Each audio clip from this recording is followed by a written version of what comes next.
அருமையானவர்களே, இந்த நாளிலும் அவனுடைய வார்த்தை நான் இடத்திலே கொண்டு வருகிறேன். ஆச்சரியங்கள் நிறைந்த மாதம். தேவன் உங்களை ஆச்சரியப்படுத்த போகிறார். குறிப்பாக இன்றைக்கு நான் சொல்லுகிறேன், உங்கள் வெறுமையை கர்த்தர் நிறைவாக்குவார். நீங்கள் ஆச்சரியப்பட்டு பிரமிக்க போவீர்கள். லூக்கா 5 பாருங்க, பேதுருவுடைய படவு. இயேசு பாருங்க, கடற்கரையில் நிற்கிற 2 படவுகளை கண்டார். அதிலே சீமோனுடைய படவிலே ஏறினார்.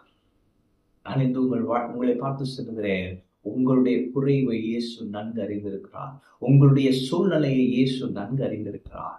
அவர் அழகாக உங்களுடைய வாழ்க்கை படவிலே வந்து உங்களுக்கு தேவையான அற்புதத்தை இன்று செய்ய வந்திருக்கிறார். அவன் அழகாய் அவனுடைய படவில் ஏறி தேவ வசனத்தை போதித்து அப்புறம் சொல்லுகிறார், ஆழத்திலே தள்ளிக்கொண்டு மீன் பிடிக்கும்படி வலைகளை போடுங்கள். அப்போ அவர் சொன்னது, வலைகளை போடுங்கள். முழுவதும் பிரயாசப்பட்டும் ஒரு மீனும் அகப்படவில்லை, ஒன்றும் சிக்கவில்லை. ஆனால் இயேசு சொல்லுகிறார், வலைகளை போடுங்கள். இன்னைக்கு ஆண்டவர் சொல்றார், நீ பெருசா எதிர்பார். அதுதான் அதுக்குரிய அர்த்தம்.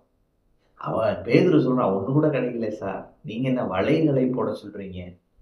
இயேசு சொல்றாரு, உன்னுடைய ஆஸ்கிங், நீ கேட்கிறதை அப்படி பெரிதுபடுத்தி சொல்கிறார். ஏன்னா நான் உன்னை திரளாய் ஆசிர்வதிக்க போகிறேன். ஆனாலும் பேதுரு பாருங்களேன், அவன் என்னதான் இருந்தாலும் அவன் மீனவன், அனுபவசாலி. அவன் சொல்லி உங்களுடைய வார்த்தையின்படி போடுகிறேன் சொன்னாலும் அவன் என்ன செய்தான் என்று சொன்னால், வலையை போடுகிறேன் என்று ஒரு வலையைத்தான் போட்டான். நாம பாருங்களேன், நிறைய நேரம் அவிசுவாசத்தினால நிறைய கேட்க மாட்டோம். ஆனா ஆண்டவர் சொல்றாரு, நீ கேளு, நான் உனக்கு தரேன். கேளுங்கள், அப்பொழுது உங்களுக்கு கொடுக்கப்படும். நீங்க என்ன கேட்டாலும் அவர் கொடுக்குறாருங்க. ஆனா நம்ம விசுவாசத்து நிமித்தம் நிறைய நேரம் கேட்கிறதில்லை.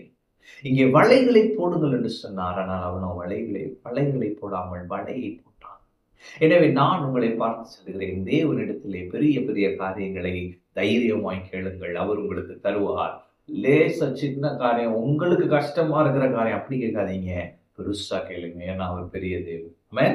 அப்ப அவன் வலையை போடுகிறான். ஆனால் அங்கே ஒரு அற்புதம் நடந்தது. அந்தபடியே அவர்கள் செய்து, லூக்கா 5:6, தங்கள் வலை கிழிந்து போகத்தக்கதாக மிகுதியான மீன்களை பிடித்தார்கள். அடுத்து போட்டிருக்கு பாருங்களேன், 9ஆம் வசனம், அவர்கள் திரளான மீன்களை பிடித்தது நிமித்தம் அவனுக்கும் அவனோடு கூட இருந்த யாவருக்கும் பிரமிப்புண்டானபடினாலே. அடுத்து 10ஆம் வசனம் பாருங்களேன், சீமோனுக்கு கூட்டாளியான செபதேயுவின் குமாரனாகிய யாக்கோபும் யோவான் வந்தபடியே பிரமித்தார்கள்.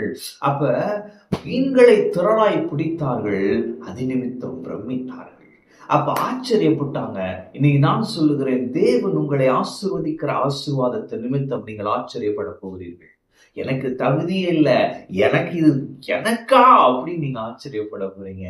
அன்னைக்கு பேதுரு அவ்வளவுதான் முடிந்தது, தோல்வியில் தான் அந்த நாள் ஆரம்பிக்கணும்னு நினைச்சிட்டு இருந்தான்.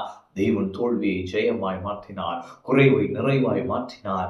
வெறுமையான படகு, ஆனால் 2 அமிழத்தக்கதான மீன்கள், 2 படகுகளும் நிரம்பிற்று. இன்னைக்கு நான் சொல்லுகிறேன், தேவன் உங்களை ஆசீர்வதிப்பார். நீங்கள் ஆசீர்வாதமாய் இருப்பீர்கள். உங்கள் பொருளாதாரத்திலே தேவன் ஒரு அற்புதத்தை செய்து நீங்கள் பிரமிப்புண்டாகும்படியாய், நீங்கள் ஆச்சரியப்படும்படியாய் இன்று உங்களை ஆசீர்வதிப்பார். நீங்கள் பிரமிப்படைவீர்கள், ஆச்சரியப்படுவீர்கள். உங்கள் வெறுமையை அவர் நிறைவாக்குவார். கேளுங்கள், அப்பொழுது உங்களுக்கு கொடுக்கப்படும். தேவன் திரளாய் ஆசீர்வதிக்கிற கர்த்தர். உங்களை ஆசீர்வதிப்பதே அவருக்கு பிரியம். ஆமென். கர்த்தர் உங்களோடு இருக்கிறார். கர்த்தர் உங்களை ஆசீர்வதிப்பார்.